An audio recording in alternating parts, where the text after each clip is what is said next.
अस्सलाम वालेकुम। उम्मीद करती हूँ सब लोग खैरियत से होंगे। आज आप लोगों को मैं बहुत ही स्पेशल दाल चना की रेसिपी बताऊँगी। आप लोग इसको एक दफ़ा ज़रूर ट्राई करके देखिएगा। मुझे पूरी उम्मीद है आप लोगों को बहुत पसंद आएगी, क्योंकि मेरे अपने घर में सब लोगों को बहुत पसंद है और मैं इस रेसिपी को काफ़ी दफ़ा ट्राई कर चुकी हूँ। तो प्लीज़ एक दफ़ा ज़रूर ट्राई करके देखिएगा।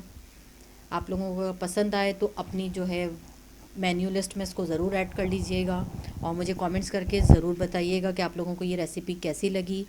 इस रेसिपी को बनाने के लिए सबसे पहले हम जिन इंग्रेडिएंट्स को सिलेक्ट करेंगे हम उसकी तरफ चलते हैं, फिर हम इसके तरीक़ेकार की तरफ चलेंगे। सबसे पहले ये देख सकते हैं मैंने 1 कप चने की दाल लेके उसको अच्छी तरह भिगो के और 80% इसको बॉईल करके रखा हुआ है। ये देख सकते हैं इसको थोड़ा सा ज़ोर लगाने से दबा के फिर टूट रही है ये, इतनी आपने बॉईल कर लेनी है। 2-3 टेबल स्पून हम लाल मसूर की जो दाल होती है वो ले लेंगे। वो इसका टेक्सचर को जो है वो बहुत अच्छा सा एक थिक ग्रेवी फॉर्म में लेकर आएगी। इस दाल को बहुत ज़बरदस्त सा इसका टेक्सचर तैयार होगा इस दाल से। 3 टेबल स्पून 2 अदद बड़े साइज़ के टमाटर ले लेंगे और इसका हम पेस्ट बना लेंगे या फिर इसको हम फाइन चॉप कर लेंगे। नमक अपने जायके के मुताबिक और 1 टीस्पून ज़ीरा, 1 टेबल स्पून साबुत ज़ीरा, धनिया कुटा हुआ 1 टेबल स्पून, लहसुन अदरक का पेस्ट 1 टेबल स्पून या फिर फाइन चॉप किया हुआ, लाल मिर्च का पाउडर 1 टीस्पून और अपने जायके के मुताबिक, टिक्का मसाला 1 टेबल स्पून, आप किसी भी ब्रांड का ले सकते हैं और होममेड भी यूज़ कर सकते हैं आप। एक बड़े साइज़ की प्याज लेके उसको हम स्लाइस में कट कर लेंगे। 2 टेबल स्पून हरा धनिया फाइन चॉप किया हुआ, 2 टेबल स्पून पुदीना फाइन चॉप किया हुआ, 2 टेबल स्पून हरी मिर्च फाइन चॉप की हुई। तीनों चीज़ों को फाइन चॉप कर लेंगे। अब हम इसके तरीक़ेकार की तरफ चलते हैं। इसको बनाने के लिए सबसे पहले ये देख सकते हैं मैंने कढ़ाई ले ली और इसके अंदर 1 कप मैंने ऑयल शामिल कर दिया। ऑयल शामिल करने के बाद इसको हम थोड़ा सा गर्म कर लेंगे ऑयल को। जैसे ही हमारा ऑयल गर्म होगा हम इसके अंदर अपनी ये जो प्याज है स्लाइस की हुई ये शामिल कर देंगे और अब इसको प्याज को थोड़ा सा हम पका लेंगे ताकि जो प्याज का कच्चापन है वो दूर हो जाए और इस पर एक नाइसली सा गोल्डन कलर आ जाए। अब आपने प्याज को इतना पकाना है। मैं प्याज को फ्राई करती हूँ गोल्डन होने तक। जैसे ही प्याज पे गुलाबी सा एक रंग आना शुरू हो, गोल्डन होने की तरफ जाए आपकी प्याज, उसके अंदर आप लहसुन अदरक का पेस्ट शामिल कर दीजिएगा ताकि ये भी अच्छे से भुन जाए हमारा लहसुन अदरक। इसी के साथ 2 टेबल स्पून सफ़ेद ज़ीरा, ताकि ज़ीरा भी जो है उसका अरोमा और खुशबू निकल के हमारे इस मसाले में शामिल हो जाए। ऑयल में थोड़ा सा पका लेंगे। ये देख सकते हैं तीनों चीज़ें हमारे बहुत अच्छे से भुन गई हैं। अब इसके अंदर ये जो हमने टमाटर का पेस्ट बना के रखा है इसमें से मैं 2 टेबल स्पून टमाटर का जो पेस्ट है वो बचा लूँगी, फिर मैं आपको बाद में बताऊँगी हम इसका क्या करेंगे।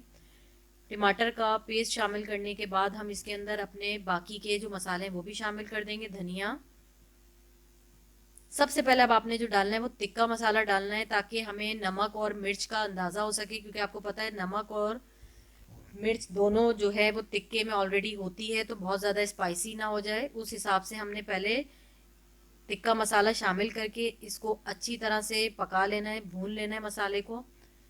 और इसको इतना भूनना है कि जो टमाटर का पानी है वो खुश्क हो जाए। ये जो अपना हरा धनिया और पुदीना मैंने चॉप करके रखा हुआ था दोनों चीज़ें एक साथ, इसमें से हाफ में अभी शामिल कर दूंगी, हाफ में बाद में शामिल करूंगी। अब इसको हम बहुत अच्छे से भूनेंगे मसाले को अपने। मसाला अब आपने इतना भूनना है कि इसका जो टमाटर का पानी है खुश्क हो जाए। इसमें नमक भी कम है और मिर्च भी कम है। अब मैं अपने नमक और मिर्च अपने हिसाब से ऐड कर लूँगी इसके अंदर, अपने टेस्ट के मुताबिक। आप लोग भी अपने टेस्ट के मुताबिक एडजस्ट कर लीजिएगा नमक और मिर्च।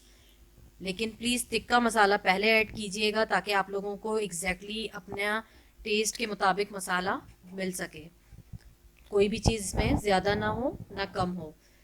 ये देखें कितना ज़बरदस्त है, ये हमारा मसाला भुनना शुरू हो गया है। अब इसके अंदर ये जो हमने मसूर की दाल भिगो के रखी हुई है ये शामिल कर देंगे और इसको बहुत अच्छे से मिक्स कर लेंगे मसूर की दाल को इस मसाले के साथ।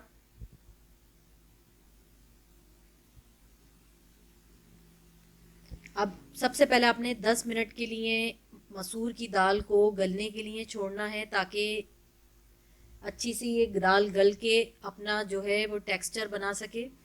मैं अब इसमें हाफ कप पानी शामिल करके और इसको कवर करके 10 मिनट के लिए छोड़ रही हूँ कि ये मसूर की दाल गल जाए।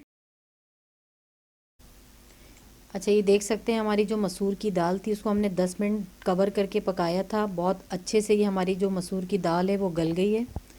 अब हम इसके अंदर अपनी ये जो चने की दाल है ये शामिल कर देंगे।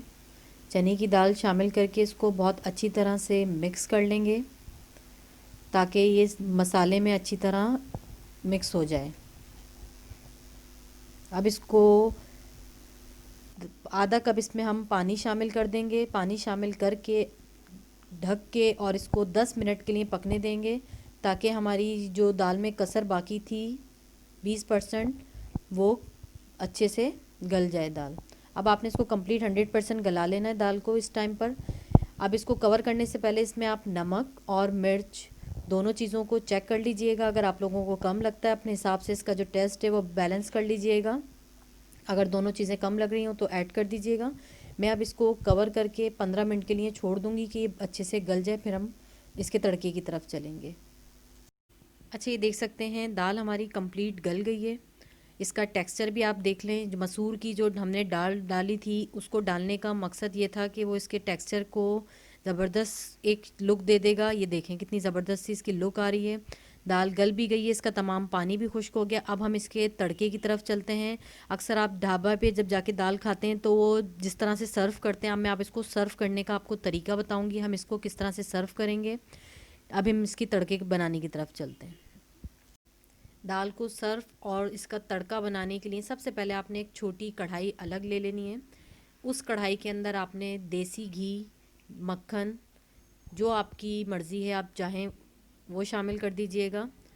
मैंने दोनों चीज़ें ली हैं, मक्खन भी लिया है और देसी घी भी। और अब इसको हम अच्छे से गरम कर लेंगे। जैसे ही आपका मक्खन मेल्ट हो जाएगा और आपका ऑयल गरम हो जाएगा, आपने जो 2 टेबल स्पून हमने टमाटर का पेस्ट बचा के रखा था वो शामिल कर देंगे हम इसके अंदर। अब आपने अभी इसको थोड़ी देर पकाना है कि इसका पानी खुश्क हो जाए। इसी के साथ अब हम इसके अंदर ये जो हमने ग्रीन चिलीज़ कट करके रखी थी, चॉप करके रखी थी, वो भी शामिल कर देंगे। अब इसके अंदर आपने कश्मीरी लाल मिर्च यूज़ करनी है 1 टेबल स्पून। इसमें तेज़ी नहीं होती, ये सिर्फ कलर के लिए यूज़ की जाती हैं। कश्मीरी लाल मिर्च शामिल करने के बाद अब आपने इसका पानी खुश्क होने तक, टमाटर का पानी खुश्क होने तक इसको पकाना है कि टमाटर का पानी खुश्क हो जाए। जैसे ही टमाटर का पानी खुश्क हो जाएगा, आपने जितनी दाल सर्व करनी है या खानी है, आपने सिर्फ इतनी ही दाल इसके अंदर ऐड करनी है। इस तड़के के अंदर तमाम दाल ऐड नहीं करनी। ये मैंने तकरीबन 2 प्लेट्स के हिसाब से, 3 प्लेट्स के हिसाब से तड़का बनाया है। मैं अब इसमें थोड़ी थोड़ी करके दाल ऐड करती चली जाऊंगी, जितना मेरा तड़का तैयार हुआ है उसके हिसाब से। ये देख सकते हैं, बाकी की दाल आप उठा के बॉक्स में करके रख सकते हैं। जब दिल चाहे इसी तरह से आप इसको तड़का लगाएं और सर्व करें। ये मैंने इसमें जितनी ज़रूरत थी मैंने उतनी दाल इसमें शामिल कर दी। बाकी की दाल मेरी एज इट इज़ है, मैंने जब खानी होगी जब करूँगी मैं तड़का इसी तरह फ्रेश लगाऊंगी। इसमें आपने हरा धनिया, पुदीना जो हमने बचा के रखा था वो भी शामिल कर देना है लास्ट में। ये देख सकते हैं हमारी ज़बरदस्त सी ढाबा स्टाइल दाल चना बिल्कुल तैयार है। इसको ज़रूर बना के चेक कीजिएगा, आप लोगों को यकीनन बहुत पसंद आएगी। ये रेसिपी बहुत डिलीशियस बनती है इस तरह से। रेसिपी अच्छी लगे तो लाइक ज़रूर कीजिएगा, दुआओं में याद रखिएगा। खुदा हाफिज़।